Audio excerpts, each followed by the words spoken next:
5 sudah ditemukan, dan tadi saya fokus ke situ dulu karena ini merupakan musibah, karena kita memiliki alokasi anggaran untuk memberikan santunan ahli waris kepada yang meninggal dunia. Kemudian karena dari sisi akuntabilitas kita harus mempertanggungjawabkan keuangan negara.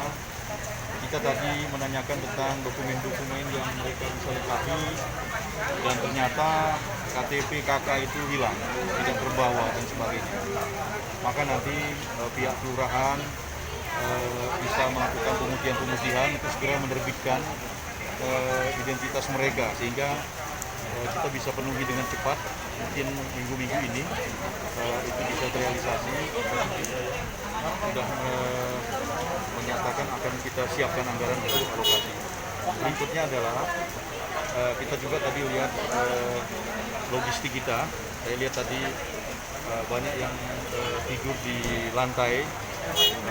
Ini harusnya kita bisa penuhi dengan kasur-kasur kita dari Kementerian Sosial. Gudang kita ada di Palembang, tinggal kita geser. Mungkin 1 hari ini akan datang. Mudah-mudahan ya, doakan semua ya, karena ini bukan hanya di Medan, tapi ada di Binjai, ada juga di Langkat ya. Tebing Tinggi juga kami baru dari sana, dan semua besar semua. Memang ini adalah salah satu dampak La Nina. Ya, La Nina itu diperkirakan akhir Desember dan awal Januari itu besar. Curah hujan itu meningkat 20-40%. Jadi kita semuanya harus prihatin. Jangan kita meniupkan isu-isu yang tidak baik, isu-isu yang ada kepentingan. Kita harus berjibaku bersama-sama karena bencana ini sangat besar. Ini curah hujan itu diperkirakan 337 meter kubik ya dalam sehari. Kita bisa bayangkan kalau di Jakarta itu hujan turun 2 hari 2 malam, kemudian ada kiriman air dari puncak, rob di Jakarta. Kami sudah membuat skenario 72.000 orang akan mengungsi, dan bagaimana pemerintah sudah melakukan semacam gladi posko kemarin di Bidakara dipimpin oleh Pak Luhut Binsar Panjaitan, dan kita memang serius ya. Media juga harus membantu, semua dunia usaha, masyarakat bahu-membahu, karena kalau terjadi bencana kita harus nasib sepenanggungan, sama pemikiran dan tindakan, tidak ada kepentingan lain. Saya datang ke sini semata-mata untuk melihat langsung apa yang menjadi kebutuhan para pengungsi. Jadi mari kita sama-sama, ya, kita sama-sama untuk bisa memberikan bantuan. Bagaimana negara hadir di tengah-tengah pengungsi, di tengah-tengah bencana alam, di tengah-tengah COVID-19. Nah, inilah yang memprihatinkan. Tolong media juga membantu untuk mensosialisasikan protokol kesehatan, social distancing, di mana pandemi sekarang juga meningkat. Nah, ini yang menjadi, tolong birahi-birahi politik, kata Pak Luhut kan, jangan ada lah. Yang ada adalah pertimbangan-pertimbangan kemanusiaan untuk bisa membantu korban bencana. Gitu mungkin ya, dari semua ya. Berapa sih Pak santunan yang akan diberikan kepada masyarakat? Iya. Apakah sudah terdata berapa orang di sini Pak? Jadi kami tadi sudah mendatangi yang 6 yang hilang, 5 baru ditemukan. Kita memiliki anggaran, alokasi anggaran itu kita memberikan santunan ahli waris, artinya meringankan beban keluarga 15 juta rupiah dalam waktu yang singkat. Walaupun ini Desember, Pak Subdit saya tadi mengatakan kita punya anggaran Pak, akan kita split ke sana dulu terlebih dahulu. Ya, segera direalisasikan. Juga logistiknya, mudah-mudahan yang satunya bisa ditemukan juga, dan sedang pencarian nanti. Nah ini saya pikir kalau ada masyarakat yang mendapatkan informasi jenazah tersebut, segera dilaporkan, akan kita segera tindak lanjuti. Baik, itu saja. Yang logistik yang dari Palembang tadi apa yang mau dibawa ke sini? Ya, Apa saja Pak? nanti kita lihat apakah masih dibutuhkan tenda pengungsi COVID-19.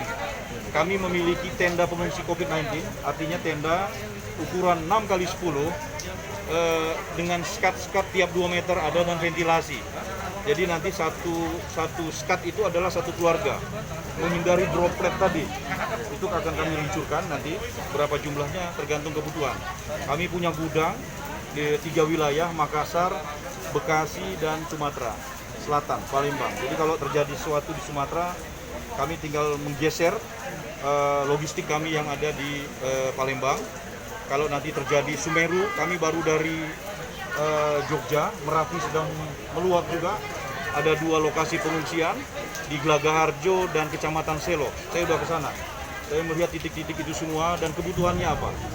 Yang penting sekarang bagaimana masyarakat melalui Tagana, Kampung Siaga Bencana itu mengaktifasi lembaga-lembaga itu untuk bisa membantu masyarakat secepatnya biar mereka pulih, hilang dari kasus. Nanti ada tenaga-tenaga psikososial dari Tagana juga yang bisa membantu. Tentunya TNI Polri nanti juga membantu kita, bersinergi lah, bahu-membahu ya.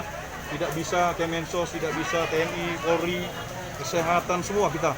Tadi ada yang cuci darah, Pak Sigit, 2 kali seminggu, saya sudah rujuk tadi dengan kesehatan, akan segera dibawa ke rumah sakit.